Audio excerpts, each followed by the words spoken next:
আমরা চলে এসেছি উত্তর 24 পরগনার হালি শহরে। আমি সঙ্গীতা, আর আপনাদের নিয়ে এসেছি হংসেশ্বরী মন্দিরে। ঘুরে দেখব হালি শহর, অন্যান্য মন্দির এবং হংসেশ্বরী মন্দির।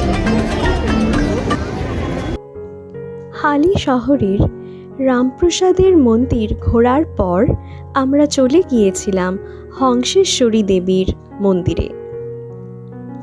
এই মন্দিরটি প্রধান দেবতা হল দেবী হংসেশ্বরী।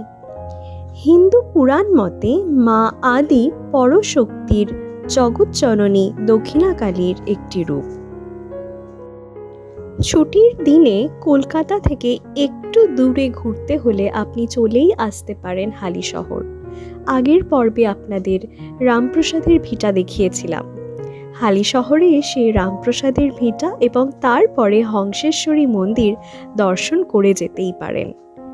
খুবই ভালো লাগবে আপনাদের।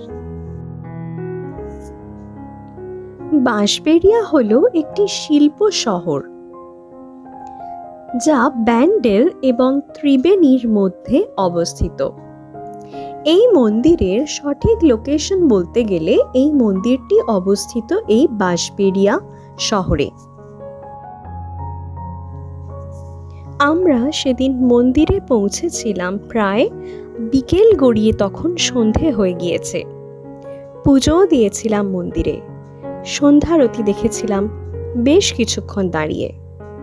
মন প্রাণ দিয়ে মাকে প্রার্থনা জানিয়ে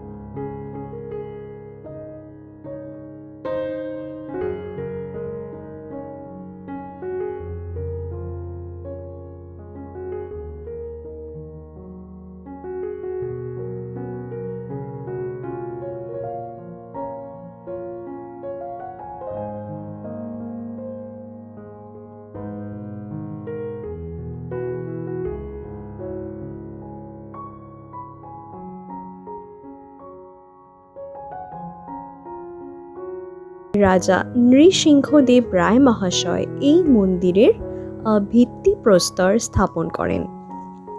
কিন্তু 1802 সালে দ্বিতীয় তলা নির্মাণ শেষ হবার পরেই এই প্রতিষ্ঠাতা বিখ্যাত মন্দিরটি অসম্পূর্ণ রেখে মারা যান। পরবর্তীকালে তার স্ত্রী রানী শঙ্করী দেবী 1814 সালে বাকি কাজটি সম্পন্ন করেন।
হং শব্দটি শ্বাস নেওয়ার সময় উচ্চারিত হয়, যেখানে শ্বাস নেওয়ার সময় সা শব্দটি উচ্চারিত হয়।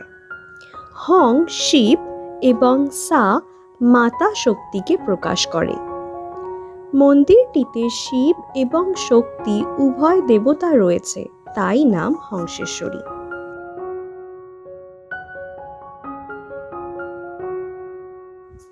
এই হংসেশ্বরী মন্দিরের প্যাটার্নটি বাকি মন্দিরগুলোর থেকে একটু আলাদা। এই মন্দিরে রয়েছে 13টি মিনার বা রত্ন। প্রতিটি এক একটি প্রস্ফুটিত পদ্মের কুঁড়ি হিসাবে নির্মিত।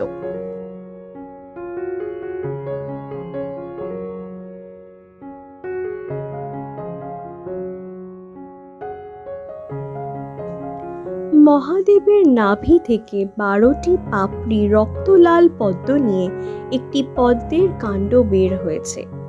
এতে চতুর্মুখী মাতৃশক্তি তার ডান পায়ে দাঁড়িয়ে আছেন, বাম পা ডান উরুতে বিশ্রাম নিচ্ছেন। মন্দির কমপ্লেক্সে মূল মন্দিরের পাশাপাশি রয়েছে আরেকটি মন্দিরও, অনন্ত বাসুদেব মন্দির।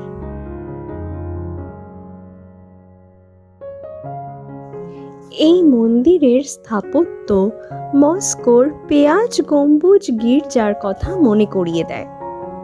শহর থেকে আমরা এখন এসে গেছি হংসেশ্বরী মন্দিরে। সন্ধ্যা আরতি দেখলাম, মন প্রাণ দিয়ে মাকে দর্শন করলাম। খুবই শান্তিপূর্ণ জায়গাটা।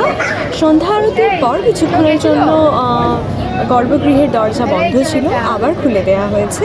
আর সন্ধ্যা আরতির পর মন্দিরের পেছন দিকে যাওয়া বারণ, তাই পেছন দিকটা আপনাদের ঘুরিয়ে আর দেখাতে পারলাম না, সামনের দিকটাই দেখালাম।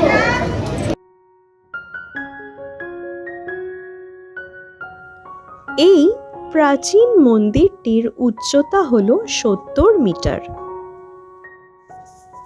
এই মন্দিরের কেন্দ্রীয় মিনারের চূড়ায় তার হাজার উজ্জ্বল রশ্মি সহ উদীয়মান সূর্য দেবতার ধাতব মূর্তি খোদাই করা রয়েছে।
আজকের ভিডিওটি কেমন লাগলো কমেন্ট করে জানাতে ভুলবেন না।